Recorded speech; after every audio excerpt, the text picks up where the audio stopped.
5,000 लोग प्रधानमंत्री की रैली में नहीं हैं, सीटें पूरी पीछे की सब खाली पड़ी हैं, उस सब के बावजूद भी वोट इतनी आ रही है। ऐसे कैसे हो सकता है कि बीजेपी ने ईवीएम में गड़बड़ी करके, घोटाला करके जनता की, बिहार की जनता की वोट लूट के यहां पे सरकार बनाने बीजेपी जा रही है। जो इतने दीवाने तेजस्वी के, उनकी वोटें कहां गई? आप ये कह सकते हैं कि उन्होंने वोट नहीं डाली? ये संभव नहीं है कि उन्होंने वोट न डाली हो। बीजेपी जीतेगी तो केवल ईवीएम से जीतेगी। जितने भी चुनाव बीजेपी लड़ रही है, जीत रही है, वो सब ईवीएम के भरोसे ही, ईवीएम की बदौलत ही जीत रही है। मैं दावे के साथ कहता हूं, डंके की चोट पर कहता हूं, आप बैलेट पेपर से चुनाव करा लीजिए और उसके बाद बीजेपी की हालत देख लीजिए। तो ये सब कुछ सेट है, बहुत तरीके से सेट है। इस तरह से सेट है कि लोग ये समझ ही नहीं पाए कि कैसे भी ईवीएम में ये सारी सब कुछ कर दिए। लाइव टीवी, सच सबसे आगे।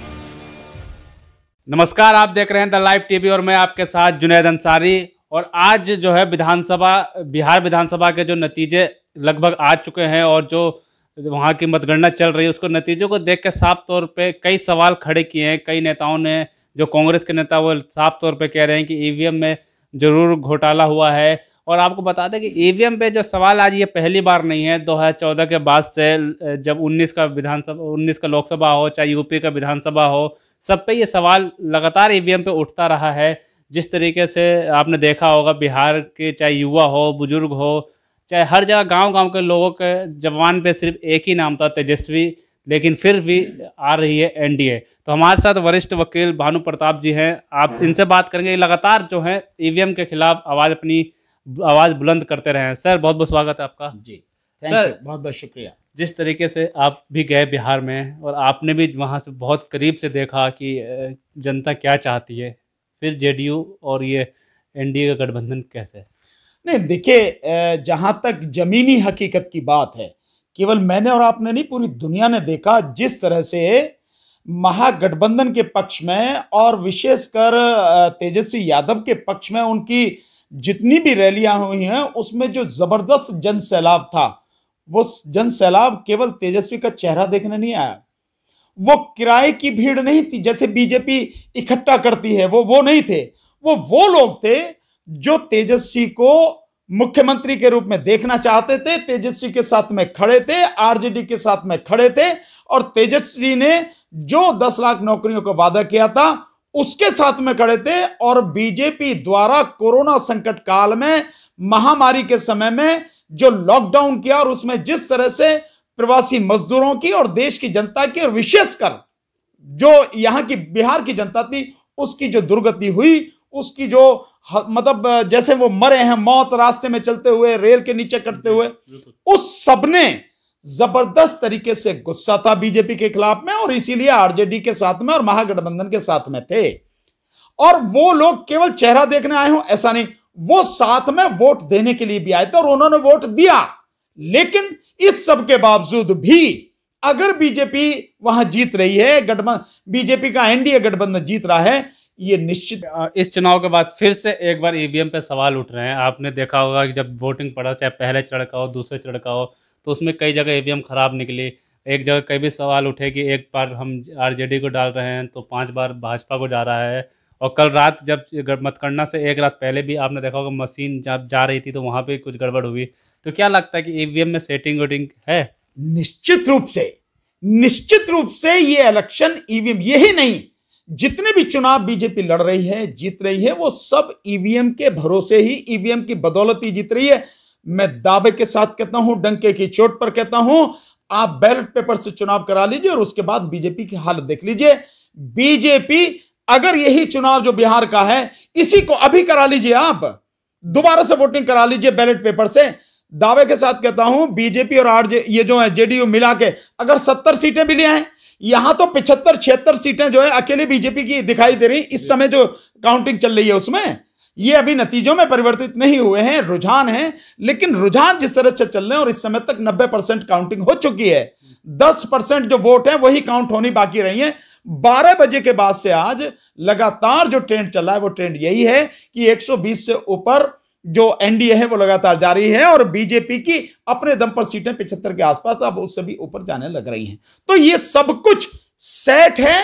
बहुत तरीके से सेट है, इस तरह से सेट है कि लोग ये समझ ही नहीं पाए कि कैसे ईवीएम में ये सारी सब कुछ कर दिए। अन्यथा देखिए मैं आपको बताऊं, आपके चैनल ने भी दिखाया है, बहुत और चैनल ने दिखाया है, जो माननीय प्रधानमंत्री जी की जो मीटिंग्स हैं, इवन पटना वाली जो रैली हुई है प्रधानमंत्री जी की, आप उस तक में देखिए सीटें खाली पड़ी हैं, लोग नहीं है उनके उसमें। 5000 लोग प्रधानमंत्री की रैली में नहीं है, सीटें पूरी पीछे की सब खाली पड़ी हैं, उस सब के बावजूद भी वोट इतनी आ रही हैं। ऐसे कैसे हो सकता है? मतलब साइलेंट वोटर हो या जो खुल के बोलने वाला वोटर हो, सब दिखता है, ऐसा नहीं है कि नहीं दिखता। और मैंने तो जमीन पे जाके देखा है, मैंने उस प्रचार में देखा है, वहां पे खुद लोगों से बात की है, वहां सब कुछ बिल्कुल क्लियर था, शीशे की तरह क्लियर था। बीजेपी के बुरी तरह से वहां लोग खिलाफ थे, लोग महागठबंधन और तेजस्वी के पक्ष में थे, लेकिन नतीजों ने सिद्ध कर दिया, जो मैंने पहले कहा था वही सिद्ध हो रहा है कि बीजेपी ने ईवीएम में गड़बड़ी करके, घोटाला करके जनता की, बिहार की जनता की वोट लूट के यहां पे सरकार बनाने बीजेपी जा रही है। अच्छा, ऐसा लग रहा है जैसे 2017 का जो उत्तर प्रदेश का विधानसभा था, वही इतिहास दोहराया जा रहा है। उस टाइम भी जब भारतीय जनता पार्टी की रैलियां करते थे तो उनकी खाली होती थी। राजनाथ सिंह गए थे झांसी, उनकी भी सीटें खाली थी। और जब अखिलेश यादव रैली करते तो एक भीड़ से उमड़ती थी। वही तेजस्वी के साथ हुआ, नतीजे से हम नहीं, देखिए ये तो मैं आपको जुनैद जी बहुत पहले से बता रहा हूं, ये बिल्कुल सच है। अब देखिए कि अगर आपको इतनी वोटें पड़ रही हैं तो आपकी रैलियों में क्यों नहीं आ रहे हैं लोग? और रैलियों में भी जो लोग आ रहे हैं वो बाकायदा किराए पे लाए जा रहे हैं, ये भी सब जानते हैं। और बीजेपी का जो अपना कैडर है वो होता है, जो आम जनता है, जो पब्लिक है, जो पब्लिक के दम पर इतनी सीटें आने की बात को सोच सकता है, उम्मीद कर सकता है, वो पब्लिक कहां है? वो पब्लिक बीजेपी की, माननीय प्रधानमंत्री जी की किसी भी मीटिंग में, कहीं भी, किसी भी रैली में दूर दूर तक नजर नहीं आती।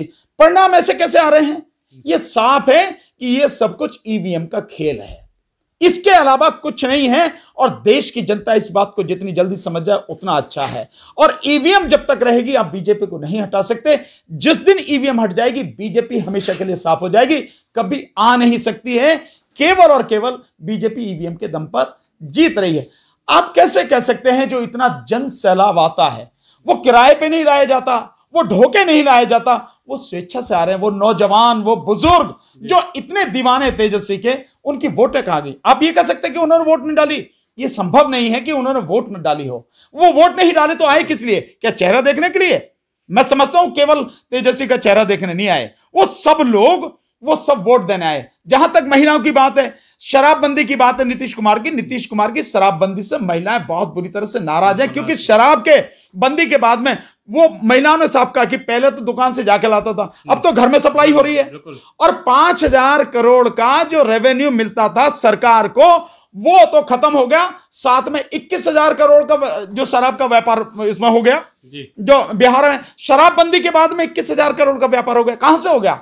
और ये सारी की सारी चीजें इस बात को सिद्ध करती हैं कि न केवल जेडीयू बल्कि भाजपा के बुरी तरह से लोग खिलाफ थे। और जो प्रवासी मजदूरों की दुर्दशा देखी, और आज की तारीख में जिस तरह से भूखे मर रहे हैं, और किसानों ने भी, जो किसान है विशेषकर सीमांचल के, जिनकी मक्का की कीमत जो उन्हें पिछले साल में 2400 रुपए प्रति क्विंटल मिल रही थी, आज 1100-1200 रुपए प्रति क्विंटल मिल रही है। इसी तरह से जो उनकी जो वो धान की फसल थी जिसका सरकारी रेट ही 1868 रुपए है, वो उन्हें मिल रहा है 1100-1200 रुपए। तो ये सारी चीजें, इसे भूल कैसे जाएंगे? तो सबने बीजेपी के खिलाफ में जबरदस्त वोट दी, लेकिन ईवीएम से वो जीत रही है और अब सरकार बनाने जा रही है। और मैंने बहुत पहले ही कह दिया था, चुनावों के पहले ही कह दिया था, बीजेपी जीतेगी तो केवल ईवीएम से जीतेगी। और बीजेपी ने जिस तरह से अपने गठबंधन के साथ सीटिंग अरेंजमेंट किया और जिस तरह की उसकी सारी रणनीति रही, उसमें वो साफ था कि बीजेपी इस बार अपने दम पर, वहां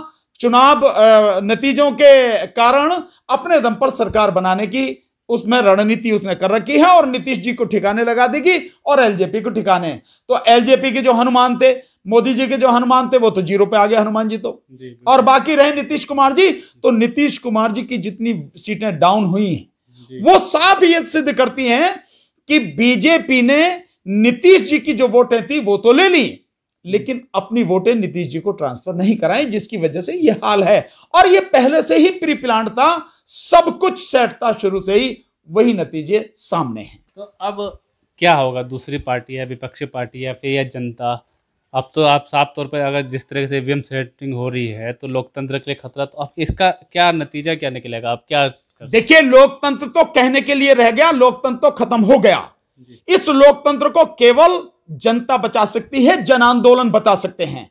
जिन पार्टियों की बात कर रहे हो वो कोई भी पार्टी हो, किसी एक पार्टी का नाम लेने की जरूरत नहीं। जितनी भी पार्टियां मैदान में हैं, जो सत्ता में रही हो या विपक्ष में हो आज की तारीख में, कैसी भी हो, कोई भी ईवीएम के विरोध में बोल नहीं रहा। जब हार जाते तब बोल रहे हैं। कांग्रेस वाले पहले नहीं बोल रहे थे, अब जब हार गए हैं तब अब कांग्रेस वाले भी बोलने शुरू हो गए कि ईवीएम में गड़बड़ी है। अब जब हम पहले से कह रहे हैं, आपसे आज से नहीं कह रहे, हम सालों से आपको यह कह रहे हैं कि ईवीएम में गड़बड़ी है और ईवीएम को खत्म करने के लिए सड़क पर उतरो, नहीं उतर रहे। तो मैंने बार बार पहले भी कहा था, अब कह रहा हूं, यह जनता का आंदोलन है, जनता की लड़ाई है, जनता को लड़नी पड़ेगी। और लड़ाई ट्विटर पे नहीं लड़ी जाती, फेसबुक पे नहीं लड़ी जाती, व्हाट्सएप पे नहीं लड़ी जाती, इंस्टाग्राम पे नहीं लड़ी जाती।